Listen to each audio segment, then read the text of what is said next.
नमस्कार मित्रों, हमारा कार्यक्रम कवि और उसकी कृति में आपका बहुत बहुत बहुत स्वागत है। इस कार्यक्रम में आप देखते आ रहे हैं कि हमारे साथ कविराज जनाब राजेंद्र व्यास कविराज हमारे बीच शिरकत लाए हैं और आपके रूबरू वो अपनी सुंदर सुंदर कविताएं, क्योंकि उनकी जो किताब है मैं मुझे मिल गया, उसी ही किताब का हम विश्लेषण कर रहे हैं और वो भी संक्षेप में आप तक पहुंच रहा है, क्योंकि समय सीमा की अवधि है। समय जो हमें कहता उस अनुसार हम चल रहे हैं। मित्रों, आप जानते हैं कि देश से बढ़कर कुछ नहीं होता। क्यों? क्योंकि देश ही इंसान के लिए सब कुछ होता है। देश हैं तो हम हैं, देश के बिना हम कुछ नहीं, हमारा अस्तित्व नहीं, हमारी हस्ती नहीं। क्योंकि अगर देश है तो इस देश में स्वतंत्रता है, देश है तो इस देश में आपको हर प्रकार की भरपूरता मिल सकती है। देश है, आनंद है, चैन है, सुख है, शांति है। तो इस देश के लिए हमारे व्यास जी बहुत अच्छी एक कविता लेकर आए हैं। स्वागत करते हैं व्यास जी का। व्यास जी, आपका प्रोग्राम में बहुत बहुत स्वागत है। प्रणाम, मैं धन्य हुआ। पुनः आपको हमने कष्ट दिया नहीं, क्योंकि अभी जो हमारी बात जो अधूरी रह चुकी है जी। तो दिल की हर बात अधूरी है अभी, वाह, अपनी एक और मुलाकात जरूरी है अभी। क्या बात। क्योंकि ये हमारी अभी बातें जो अधूरी हैं जी। और दर्शक जानते हैं कि अभी मुलाकातों का सिलसिला अभी चलेगा। बहुत सही। तो व्यास जी, आपकी एक कविता जो देश के पहले तो शहीदों के नाम कविता थी जी। और मैं ये जानना चाहूंगा कि ये जो शहीदों के नाम कविता और देश, तो देश और शहीद, जो शहीद हैं वो देश पर वैसे ही मर मिटते हैं जैसे शमा पर परवाना, जी। बिना सोचे, बिना कुछ जाने और बिना किसी प्राप्ति के, बिना किसी स्वार्थ के। उसका काम है जल उठी शम्मा तो मचल कर परवाना आ गया है। तो ये शहीद भी परवाने की तरह उस देश पर होते हैं। तो भारत देश की जो महिमा है, भारत देश का जो गौरव गान है, गौरव गाथा है, जो समय समय पर, समय के अलग अलग इन अंतरालों में जो लोगों ने इसका वर्णन किया है, या यूं कहें कि भारत देश की जो गौरव गाथा का उन्होंने जिक्र किया है, उसमें से कुछ पंक्तियां मैं पढ़ के आप ही की किताब में से आपको सुना रहा हूं। पहला है उसका, ये जो देश है लाजवाब था, जवाब लाजवाब। वाह। ये जो देश है लाजवाब था, तुम्हें याद हो कि ना याद हो। अरे याद क्यों ना हो? भूलते जा रहे हैं, भूलते जा रहे हैं। इसलिए 1947 के पहले वाले आप महान राष्ट्र निर्माताओं का जीवन चरित्र देखिए और 47 के बाद की पीढ़ी का जीवन देखिएगा, धीरे धीरे हम राष्ट्रवाद को भूलते। ये तो आप वैसे ही याद दिला रहे, जैसे एक माँ अपने बच्चे को याद दिलाती है कि तुम्हें वो बात याद है कि नहीं याद है। ये वो देश, मैं इसको लाजवाब था, तुम्हें याद हो कि ना याद हो। भूखे रहे, सूली चढ़े, खाई गोलियां, फांसी चढ़े, फिर भी हमें ये स्वतंत्रता, तुम्हें याद हो कि ना याद। हम भूल गए सर, जैसे किसी अंगारे पर राख आ जाए ना। 47 के बाद हमारे में राष्ट्रीयता का जो अंगारा है, राष्ट्रीयता का जो जुनून की बात है, उस पर हमारा जो राष्ट्रवाद और राष्ट्रीयता का जो अंगारा था, उस पर एक तो पाश्चात्य संस्कृति की राख धीरे धीरे राख जमती चली। हम शॉर्टकट कहिएगा और विदेश जाने के लिए, पैकेज लाने के लिए, अर्थ पर हम इतना जोर देने लग गए भाई जी। हम व्यक्तिगत इकाई और व्यक्तिगत स्वार्थ में इतने आगे बढ़ गए कि राष्ट्र की सेवा तो हम भूलते ही जा रहे हैं। तो यहाँ एक दर्द है।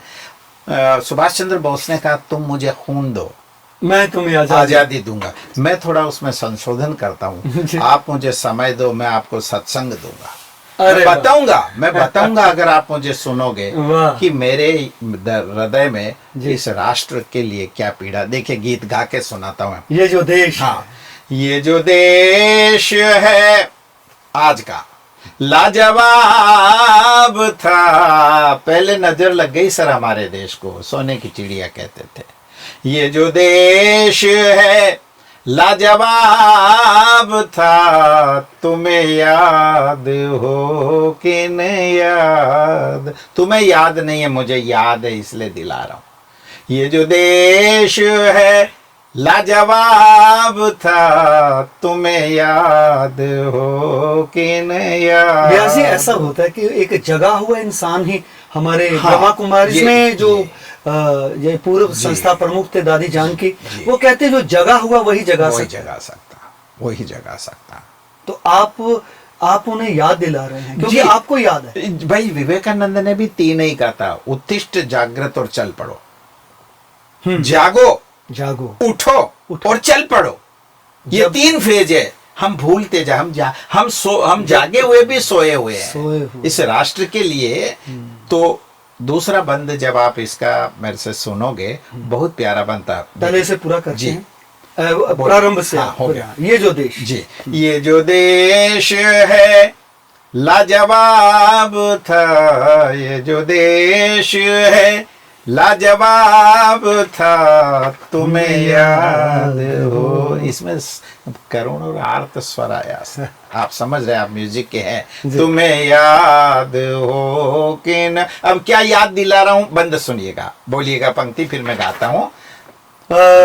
भूखे रहे सूली चढ़े, खाई गोलियां फांसी चढ़े, फिर दी हमें ये स्वतंत्रता, तुम्हें याद हो। अब इसको देखेगा, मेरा दर्द देखना।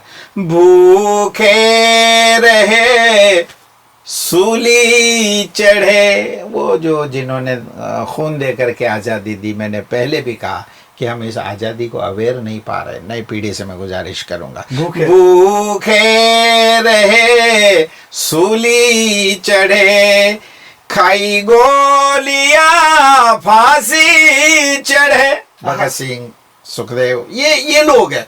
भूखे रहे सूली चढ़े, खाई गो, जलियांवाला बाग, खाई गोलियां फांसी चढ़े, फिर दी हमें ये स्वतंत्रता, तुम्हें याद हो कि न याद। ये यूं ही नहीं मिली भाई, कितने जनों ने अपनी कुर्बानियां दे दी, तब जाके इस राष्ट्र की स्वतंत्रता में हम आज सांस ले रहे हैं। बर्लिन गए या अमेरिका, या यही रहे बना आश्रम।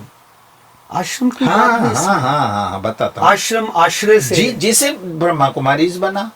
बर्लिन गए या अमेरिका, हाँ। या यही रहे बना आश्रम। हाँ। अंधों को दी जब दृष्टियां, फैलाया था दीनों धर्म। अब आप देखिएगा, यहाँ इशारा किया मैंने, है बर्लिन गए सुभाष बोस, विवेकानंद अमेरिका गए, गांधी जी ने यहीं आश्रम बना करके अपना साबरमती पर अपना काम किया। तब हमारे यहाँ प्रदीप जैसे लोगों ने लिखा, दे दी हमें आजादी बिना खड़ग बिना ढाल, साबरमती के संत तूने। अभी जरूरी नहीं कि हम गांधी को इतना सही समझ जाएं। आइंस्टीन ने तो कहा कि आने वाली सदियां विश्वास नहीं करेगी, तीसरा अगर विश्व युद्ध हुआ तो, कि एक हाड़ मास का पुतला भारत में हुआ है जिसको महात्मा गांधी कहते हैं। हम किसी के पक्ष विपक्ष की बात नहीं कर रहे, हम उस जुनून की बात करें। बंद देखेगा। बर्लिन गए या अमेरिका, आजाद हिंद फौज, बर्लिन गए या अमेरिका, वहां my dear brothers and sisters कहने वाला मसीहा गया। एक उस कॉन्फ्रेंस में जला गया भारतीय संस्कृति का, ऐसे सन्यासी वेश में पूरा विश्व हिल गया।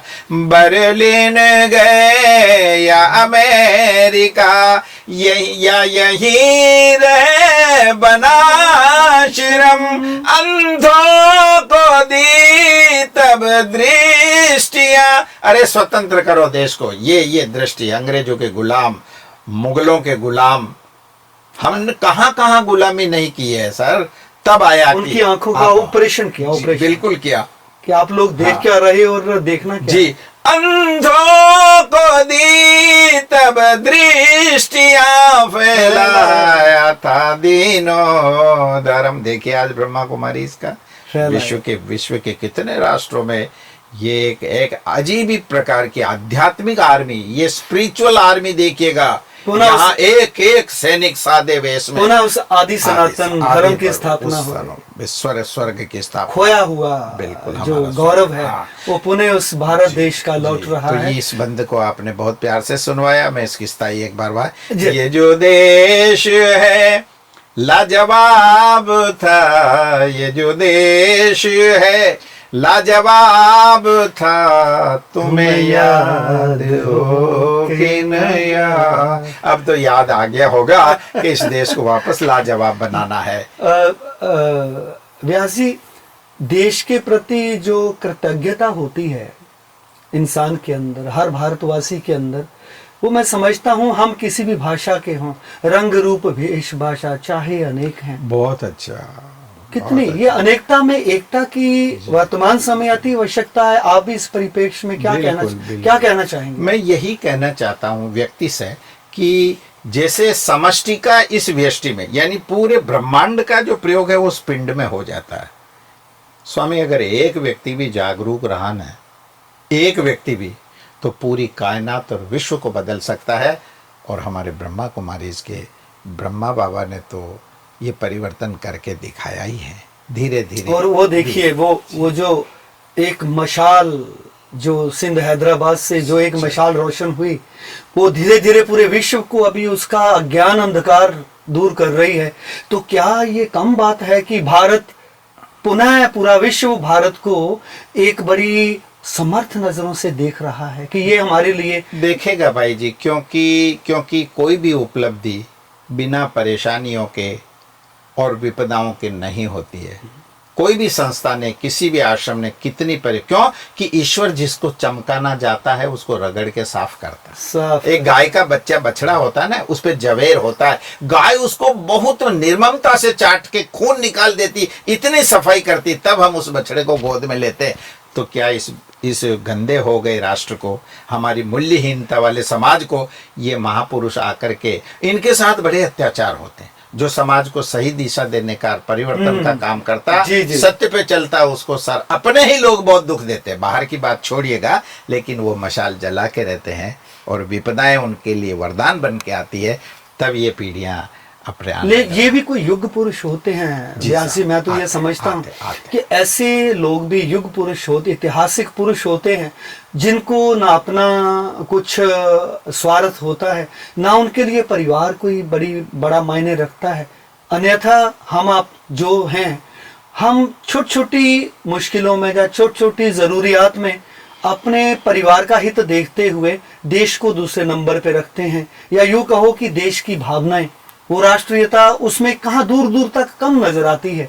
जो वर्तमान समय आज के मनुष्य की एक अवधारणा हुई है कि नहीं, मुझे जरूरी है, परिवार को भी संभालना जरूरी है, लेकिन परिवार के साथ साथ अगर विश्व हमारा परिवार है, विश्व एक परिवार है, विश्व एक परिवार है, है ना, वसुदैव कुटुंबकम की जो भावना, जो भारतीयता की एक, मैं कहूंगा कि एक शान है, आन बान और शान है। हमारा एक गीत है ब्रह्मा कुमारी का बना हुआ, मैं कभी कभी वो सुनता हूँ, अनूप जलोटा जी ने वो कहा हुआ है, हाँ। विश्व एक परिवार है, विश्व एक परिवार, परम पिता के हम सब बच्चे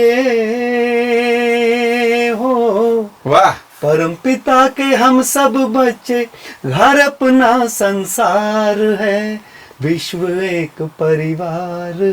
पूरा अगर भगवान इस सृष्टि का मालिक है तो सारा संसार उसकी रचना है। हम कैसे, हाँ, यहाँ आकर के वर्ग बन गए जिसके कारण हम आपस में उलझ गए, आपस में हमने राग द्वेष रख लिए।